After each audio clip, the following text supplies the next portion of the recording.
రాష్ట్ర పౌర సరఫరా శాఖ మంత్రివర్యులు కొడాలి నాని గారు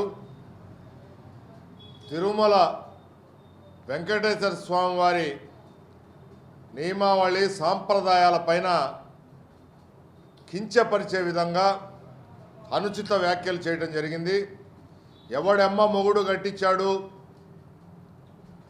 తిరుమల తిరుపతి దేవస్థానం మా ఇష్టం, మేము ఎక్కడికైనా వెళ్తాం, డిక్లరేషన్ ఇవ్వాల్సిన పని లేదు అని చెప్పి వైఎస్ జగన్మోహన్ రెడ్డి గారు ముఖ్యమంత్రిగా ఉండి ఆయన క్రైస్తవ మతాన్ని మత విశ్వాసాలను నమ్మే వ్యక్తిగా ముఖ్యమంత్రిగా పనిచేస్తూ వెంకటేశ్వర స్వామి వారి విశ్వాసాలని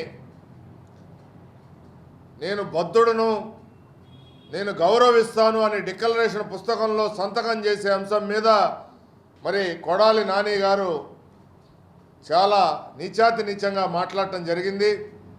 దాన్ని ఆంధ్రప్రదేశ్లోని ఏపీ అర్చక సమాఖ్య, బ్రాహ్మణ చైతన్య వేదిక, వెంకటేశ్వర స్వామి భక్త బృందం కలిసి తీవ్రంగా ఖండిస్తున్నాం.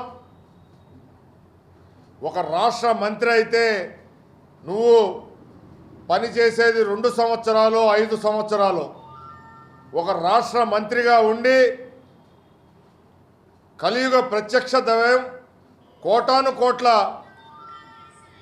వెంకటేశ్వర స్వామి భక్తుల మనోభావాలను దెబ్బతీసే విధంగా, వెంకటేశ్వర స్వామి వారి సాంప్రదాయాల్ని కించపరిచే విధంగా ఆయన మాట్లాడాడంటే సిగ్గుందా అని చెప్పి రాష్ట్ర మంత్రిని మేము ప్రశ్నిస్తున్నాం. ఒక రాష్ట్ర మంత్రి అయితే వెంకటేశ్వర స్వామి గురించి అనుచిత వ్యాఖ్యలు చేసే అధికారం నీకు ఇచ్చారా? కలియుగ దైవం కన్నా నువ్వు గొప్ప అని చెప్పి రాష్ట్ర మంత్రిని మేము ప్రశ్నిస్తున్నాం.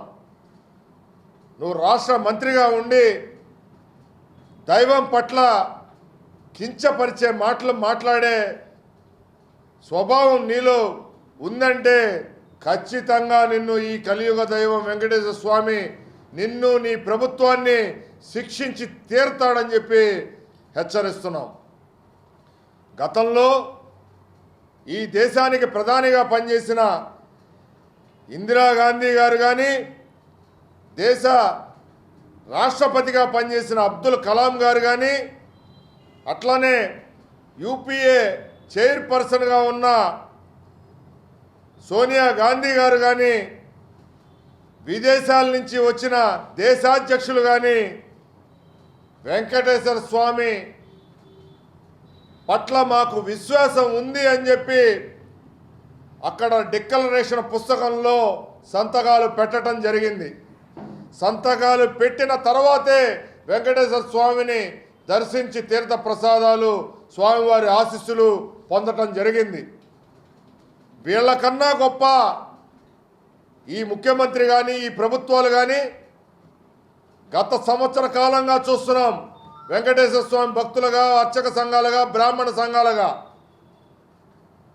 రాజకీయ పార్టీలు, ఈ రాష్ట్ర ప్రభుత్వాలు వెంకటేశ్వర స్వామిని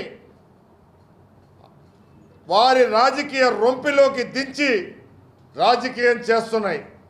మీ రాజకీయానికి చాలా అంశాలు ఉంటాయి, వాటిని వినియోగించుకోండి తప్పితే వెంకటేశ్వర స్వామి వారిని తీసుకొచ్చి కోటాను కోట్ల మంది భక్తుల విశ్వాసాలని, కలియుగ ప్రత్యక్ష దైవాన్ని అవమానపరిస్తే మేమెవరం చూస్తూ ఊరుకోం.